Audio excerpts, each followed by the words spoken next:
Inicialmente, falaremos sobre o regime de juros simples. Júlio, o que vem a ser juros simples? O conceito não é importante. É fundamental que você entenda o que acontece. No regime de juros simples, os juros eles incidirão sempre sobre o capital inicial. Como assim sempre sobre o capital inicial? Então imagine um exemplo bem simples. Imagine R$200, que é o nosso capital, aplicado em uma situação financeira, em uma aplicação financeira que rende, por exemplo, 10% ao mês. Claro que isso é quase impossível, né? Mas vamos supor que esses R$200 eles vão render 10% ao mês durante 6 meses. Aí eu quero saber quanto eu vou ter no final, né, dessa aplicação, ao final desses 6 meses. É o seguinte, olha só. 10% de 200, que é o meu valor inicial, é igual a 20, todo mundo sabe. O que isso significa? Significa que em todos os períodos, ou seja, em todos os meses, a gente vai ter um acréscimo de R$20. Então vai ser mais 20, mais 20, ou seja, em todos os períodos vai haver um acréscimo de R$20, porque esse valor, esse acréscimo, ele é sempre sobre o capital inicial, tá bom? Então é isso que acontece. Como aqui são 6 meses, nós vamos ter 6 vezes 20, ou seja, um aumento de R$120, o que dá para a gente um montante, né, que é o capital mais o juro, de 320. Seria mais ou menos essa a ideia, tá? Isso são juros simples, incidência percentual sempre sobre o capital inicial. Tudo bem? Beleza, vamos lá. Exemplo 1. O capital de R$300 aplicado a uma taxa de 120% ao ano durante 6 meses rende um montante de 2 pontos. O aluno sempre se pergunta: professor, consigo encontrar o montante direto? Dá para eu achar o montante sem passar pelo juro? A resposta é sim, é possível. Porém, é mais uma fórmula para você decorar. Não precisa. O que eu sugiro que você faça? Sempre que te pedirem um montante, encontre o juro e adicione ao capital inicial. Acabou. Por quê? Porque o montante, ele nada mais é do que o capital mais o juro. Mas por que eu estou falando ache o juro e adicione ao capital inicial? Porque a fórmula do juro, ela é muito simples. Vê se você não se lembra disso. Juros é o tal do CIT sobre 100. Fez isso daqui, acrescentou ao capital inicial e você acha o montante. Fechado? Vamos lá. Vamos resolver esse exemplo agora. Vou resolvê-lo de 2 formas, tá bom? Olha só. Capital 300, 120% ao ano de taxa, que a gente chama de AA, período, que é o tempo, de 6 meses, e a gente quer saber o valor do montante. Lembrando que o montante é o capital mais o juro. Por que eu vou resolver de 2 formas? Porque os alunos têm o costume de, digamos, pensar de maneira errada. Eles sempre acham que só pode fazer de uma maneira, porque é aquela que se vê na internet, que alguém falou e o aluno acaba aprendendo errado. Não existe esse negócio de taxa manda no tempo, o tempo manda na taxa. Esquece isso. Tanto faz você pegar a taxa, por exemplo, que está em ano, e chegar em relação ao período que está em meses, e pegar essa taxa e transformar em meses. Como você pode fazer o contrário, pegar uma taxa, pegar um tempo que está em meses e convertê-lo para anos de acordo com a taxa. Ou seja, tanto faz, não existe um manda no outro, o aluno faz o que ele quiser. Vamos ver na prática como é que é mais fácil. Olha só, primeiro eu vou fazer o seguinte, vou pegar o tempo que está em meses e vou transformar em anos. Lembrando que 6 meses é a metade de um ano, tá bom? Aí a gente vai aplicar a fórmula. Juro é igual a CIT sobre 100. CIT, capital, taxa e tempo. Tá aqui, ó, capital, taxa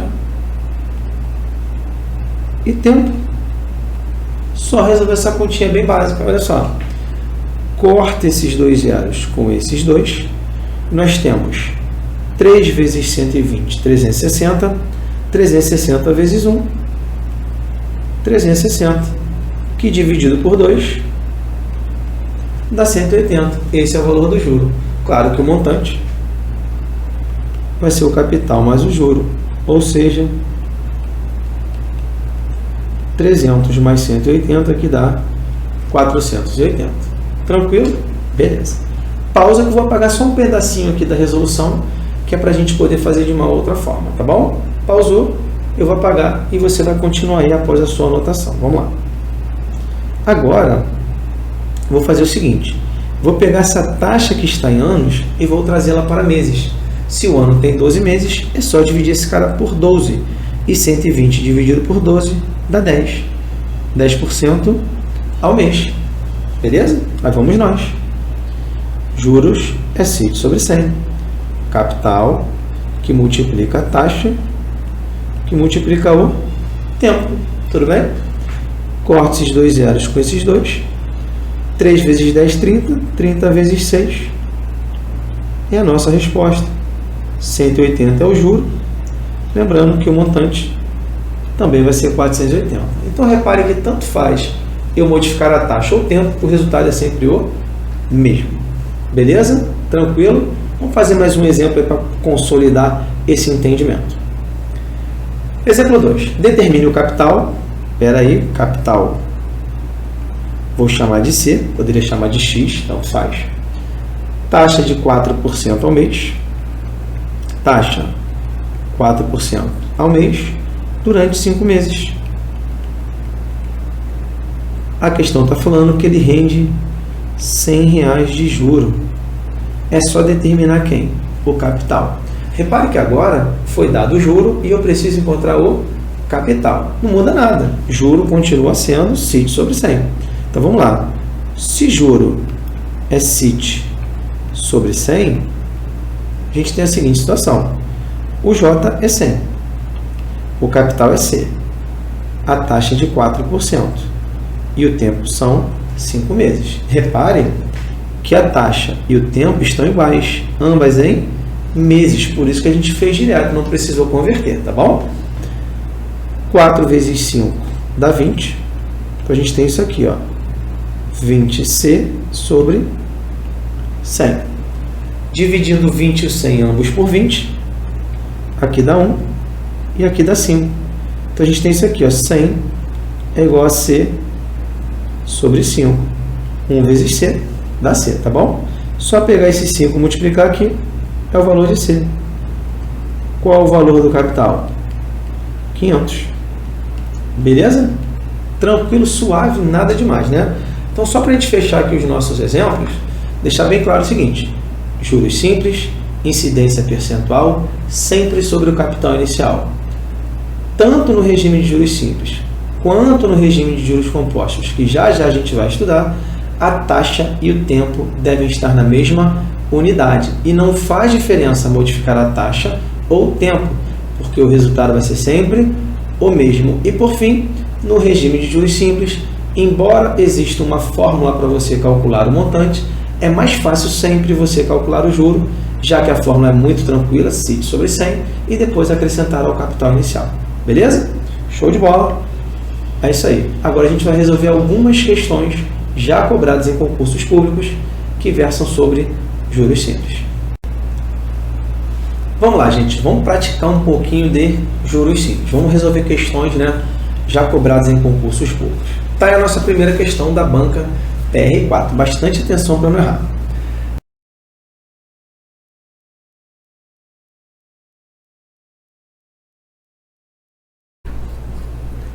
Olá, focados e focadas, sou o professor Leonardo Vasconcelos, professor de Noções de Informática, e vamos para mais uma aula. Agora o assunto é Noções de Segurança da Informação e sua proteção. O que eu quero dizer? Esse primeiro bloco que eu vou mostrar para vocês é o conteúdo que eu vou falar. Eu dividi essa aula em 7 blocos teóricos, mais um bloco só com questões, todas as questões que a PR4 já cobrou em concursos anteriores, e mais um bloco com questões que outras bancas vieram cobrando sobre esse assunto.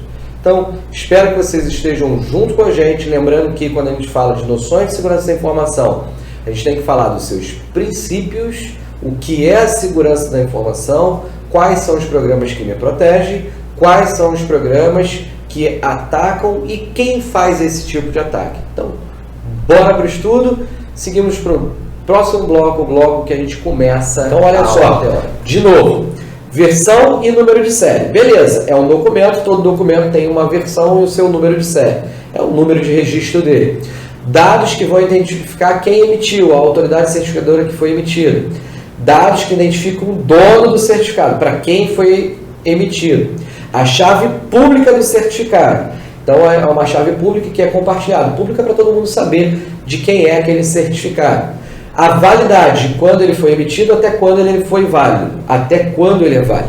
E a assinatura digital para garantir a autenticidade dele da autoridade certificadora emissora, além do hash para garantir e a verificação da assinatura.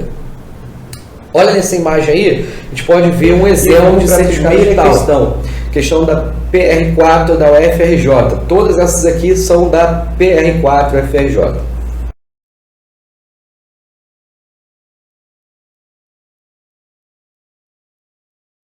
A questão 2 diz o seguinte: quanto ao emprego do verbo haver no trecho, há vários interesses geopolíticos interferindo na crise da Petrobras do texto 1. É certo afirmar que está A, incorreto, já que com o sentido de existir, este verbo deve reger preposição. Vamos por parte. Já entendi onde a banca quer chegar. Sobre o que eles estão querendo tratar nessa questão? O sentido do verbo haver dentro do texto. E aí nós temos um caso super tradicional, que é o verbo haver com sentido de existir. Muito recorrente nas provas de língua portuguesa da banca PR4. Antes de resolver a questão, eu quero mostrar para vocês como é que funciona esse verbo haver. Ora, galera, sempre que o verbo haver tiver sentido de existir, nós temos aí um caso de verbo impessoal, ou seja, é o famoso caso de oração sem sujeito. Então, se eu pego, por exemplo, a seguinte situação: havia pouca gente no ponto de ônibus. Veja que o verbo haver pode ser tranquilamente substituído pelo verbo existir. Veja se eu não posso botar existia pouca gente no ponto de ônibus. Só que aí tem um detalhe. Na primeira frase, havia pouca gente no ponto de ônibus, pelo fato do verbo haver ter sentido de existir, esse verbo haver não tem sujeito. Ele é chamado de verbo impessoal. Agora, quando eu tiro o haver e coloco o existir, lembre-se que o existir é um verbo que é conjugado naturalmente. Eu existo, tu existes, ele existe. O verbo existir é um verbo pessoal. Ah, então você quer dizer que ele tem sujeito? Tem. Só que a gente está muito mal acostumado a ver o sujeito antes do verbo. Dá uma olhadinha. Havia pouca gente no ponto de ônibus. Na ordem direta, pouca gente existia no ponto de ônibus, ou seja, pouca gente é o sujeito dessa oração. Enquanto na primeira frase, pouca gente é o complemento do verbo haver, na frase com o verbo existir, pouca gente vira sujeito. Ficou claro isso? Agora, um ponto fundamental de vocês saberem é o seguinte: vou pegar uma outra frase também com o verbo haver, no sentido de existir. Veja, havia mulheres na festa do meu primo. Observem que o fato de ter, logo após o verbo haver, mulheres, muita gente fala assim: haviam mulheres. Errado. Galera, o haver, eu falei, com o sentido de existir, é um verbo impessoal. Ora, galera, verbo impessoal é porque não tem sujeito. Se não tem um sujeito para conjugar o verbo, obrigatoriamente ele deve ficar no singular. Galera, verbo impessoal é verbo invariável. Então, não posso falar haviam mulheres. O verbo haver tem que ficar no singular. Agora, cuidado. Se eu tiro o haver e coloco existir, eu vou colocar existia mulheres? Não, porque aí lembra que nesse caso o existir tem sujeito. E quem é que existia ali? Não são mulheres? Mulheres existiam na festa do meu primo. Então, tenha cuidado com isso. O verbo haver com sentido de existir, ele não varia. O verbo existir, ele varia de acordo com o sujeito, que nessa segunda frase é mulheres. Se mulheres está no plural, o verbo existir vai para o plural. Show? Beleza? Vamos a uma outra situação? E se o verbo haver tiver um verbo auxiliar relacionado a ele? Mesma situação. Deve haver muitas pessoas no evento. Veja que nesse caso, mesmo eu estando acompanhado de muitas pessoas é complemento do verbo haver. Então, o verbo auxiliar, dever, fica no singular. Agora, se eu tiro o haver e coloco o existir tem sujeito. Sendo muitas pessoas o sujeito, então como é que vai ficar? Devem existir muitas pessoas no evento. Ficou claro isso? Uma situação também muito comum, muito tradicional em provas de concurso, é quando a gente tem o verbo haver também como verbo auxiliar. Como assim, Rian? É uma estrutura bem antiga, bem tradicional, que deu origem aos verbos no futuro. Você há de encontrar a felicidade. Quando eu falo que você há de encontrar a felicidade, eu estou dizendo o quê? Que você encontrará. Há de encontrar equivale a encontrará. Então, consequentemente, o que vai acontecer? Olha só, há de haver mulheres. Se eu falo há de haver, eu estou dizendo que haverá mulheres na festa do meu primo. Veja que o verbo haver, posteriormente, vira a terminação do verbo haver. E como o verbo haver, com sentido de existir, é invariável, é impessoal, o haver auxiliar também fica no singular. Agora, gente, se eu coloco existir no lugar do haver, lembra que o existir varia de acordo com o sujeito? Ora, se mulheres vai ser o sujeito, eu não vou falar que mulheres existirão, então eu vou botar aí o quê? Hão de existir mulheres. Percebeu isso? O verbo haver auxiliar, ele vai variar, porque nesse caso, o existir tendo sujeito, e o sujeito sendo mulheres no plural, o verbo auxiliar também vai no plural. Galera, posto isto, vamos voltar à nossa questão. Quanto ao emprego do verbo haver no trecho, há vários interesses geopolíticos. O haver não está com sentido de existir? O haver pode variar? Não. Letra A, é incorreto? Não, está correto. Já que com sentido de existir, o verbo deve reger preposição? Não. Se há alguma coisa, não pede preposição no complemento. B, correto. Já que este verbo é impessoal, sim, quando tem o mesmo sentido de existir. Linda a letra B. Vamos confirmar? C, correto. Já que este verbo é pronominal, verbo pronominal não, quando tem o mesmo sentido de existir. Verbo pronominal, galera, são aqueles que são acompanhados de pronome. Referir-se, queixar-se, são verbos que são conjugados com pronome. Eu me refiro, tu te referes, não é o caso do verbo haver. D, correto. Já que sua concordância é facultativa, não existe concordância. O verbo não vai para o plural, ele fica no singular. É incorreto, já que mesmo com sentido de existir, deve concordar com os pronomes indefinidos. Que pronomes indefinidos, gente? Vários? Jamais, galera. Sem sentido nenhum. Nesse caso, é incorreto? Não é incorreto. É correto. Já morre no incorreto. E dizer que vai concordar com o pronome indefinido vários? Jamais. Realmente a resposta da nossa questão número 2 é letra B de bola. Tranquilo isso? Verbo haver, com sentido de existir, é um verbo impessoal, consequentemente é um verbo invariável. Vamos para a questão 3?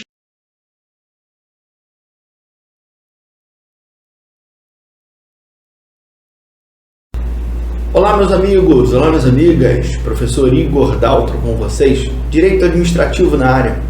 Vamos trabalhar hoje os princípios explícitos e os princípios implícitos da administração pública.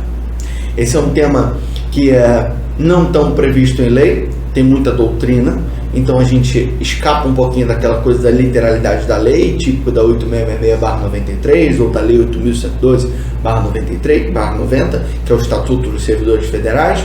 Aqui é uma coisa mais doutrinária. Então é um tema mais aprazível, digamos assim, é mais interessante talvez de ser trabalhado, mas ao mesmo tempo não tem aquela receita de chá, aquela coisa fixa que cai em prova. Às vezes as palavras mudam, diferente de quando se cobra a literalidade da lei. Mas, professor, esses princípios da administração pública são tirados de onde? Eles são tirados da nossa Constituição. Esses são os princípios constitucionais da administração pública. Alguns estão expressos, outros estão implícitos. O que é um princípio expresso, também conhecido como explícito? O princípio expresso explícito é aquele que está escrito no texto constitucional, que você lê no texto constitucional. Por exemplo, o artigo 37 da nossa Constituição traz o famoso LIMP, princípios da legalidade, impessoalidade, moralidade, publicidade e eficiência. Quando você lê o artigo 37, lá está escrito assim: a administração pública direta e indireta de qualquer dos poderes da União, dos Estados, do Distrito Federal e dos municípios obedecerão aos princípios da legalidade, da impessoalidade, da moralidade, da publicidade e da eficiência. Então nós temos aí o LIMP. Já os princípios implícitos, também conhecidos como reconhecidos, também chamados de reconhecidos, estão implícitos, subentendidos no texto constitucional. Por exemplo, artigo 5º, inciso 22, diz que é garantido a todos o direito de propriedade. 2 incisos depois, o artigo 5º diz que a lei irá dispor sobre o processo de desapropriação em razão de necessidade pública, utilidade pública ou ainda de interesse social, interesse público como um todo, mediante justa e prévia indenização em dinheiro. Veja, o que nós entendemos daí? Que embora eu tenha direito à propriedade, esse meu interesse ele é particular, quando há um interesse público na minha propriedade, esses interesses conflitaram, o interesse público se sobrepõe no interesse particular. Tiramos daí a ideia de que o interesse público ele é supremo quando comparado ao interesse particular. É este o fundamento que permite ao Estado cobrar impostos. Porque quando você tem um carro, quando você tem uma casa, quando você recebe o seu salário e tem tributado na fonte imposto de renda, nós temos exatamente isso. Nós temos a exata ideia de que eu tributo você, eu, olhando para o interesse público, tenho ele como supremo e tomo o seu dinheiro na fonte para devolver para todos, como educação, saúde, segurança e por aí vai. Então, isso é a supremacia do interesse público sobre o interesse privado. Dito isso, você já sabe a diferença dos princípios expressos para os implícitos. Vamos agora começar o nosso conteúdo, porque eu vou justamente começar a falar do LIMP com vocês.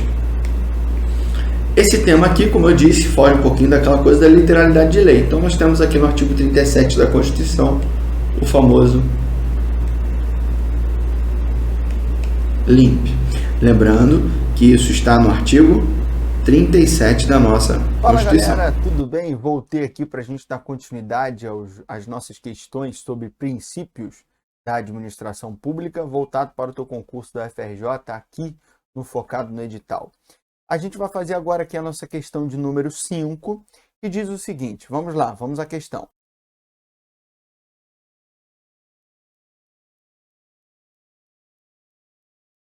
E como funcionará esse nosso curso? Bom, trataremos de toda a teoria que for relevante para a sua prova. E resolveremos também questões referentes a cada assunto. Então, por exemplo, na aula de hoje, aula 1, trataremos dos princípios fundamentais. Assim que acabarmos de cobrir toda a teoria sobre esse assunto, na aula seguinte resolveremos questões sobre esse assunto. E assim faremos com cada assunto que for relevante para a sua prova. Tudo bem? Então, como eu havia dito, aula 1, princípios fundamentais. Esse nome já diz muita coisa, né? Princípios fundamentais. Fundamentais vem de fundamento, base, alicerce. Então, vamos tratar daqueles princípios que são a base da nossa República Federativa do Brasil. Que princípios são esses? Esses princípios estão previstos nos artigos 1º ao 4º da Constituição Federal. O artigo 1º trata dos fundamentos da República. O artigo 2º, da separação dos poderes. Artigo 3º traz os objetivos da República. E, por fim, o artigo 4º fala dos princípios que regem as relações internacionais. Então, esse é o conteúdo da nossa primeira aula. Bom, para começar, vamos dissecar o que diz o artigo 1º. O artigo 1º já traz muita informação. O artigo 1º, no seu caput, nos seus 5 incisos e no seu parágrafo único, traz muitas informações relevantes. Bom, o artigo 1º diz o seguinte: a República Federativa do Brasil, formada pela união indissolúvel dos estados e municípios e do Distrito Federal, constitui-se em Estado democrático de direito e tem como fundamentos, inciso 1º, a soberania, inciso 2º, a cidadania, inciso 3º, a dignidade da pessoa humana, inciso 4º, os valores sociais do trabalho e da livre iniciativa, inciso 5º, pluralismo político, e com parágrafo único, todo o poder emana do povo, que o exerce por meio de representantes eleitos ou diretamente, nos termos desta Constituição. Como eu havia dito, muita informação. Então vamos dissecar esse artigo. Bom, primeiramente, temos as seguintes informações. No artigo 1º já, que a nossa forma de governo é a república. que a nossa forma de Estado é a federação, que o nosso regime de governo ou regime político é a democracia, que os entes federativos são a União, os estados, o Distrito Federal e os municípios, todos dotados apenas de autonomia. Nenhum dos entes possui soberania, somente a federação possui soberania. Calma que vamos falar sobre tudo isso detalhadamente. Mas num primeiro momento, são essas as informações que conseguimos extrair logo do caput do artigo 1º. Bom, então vamos começar falando sobre a República, né? República que é a nossa forma de governo.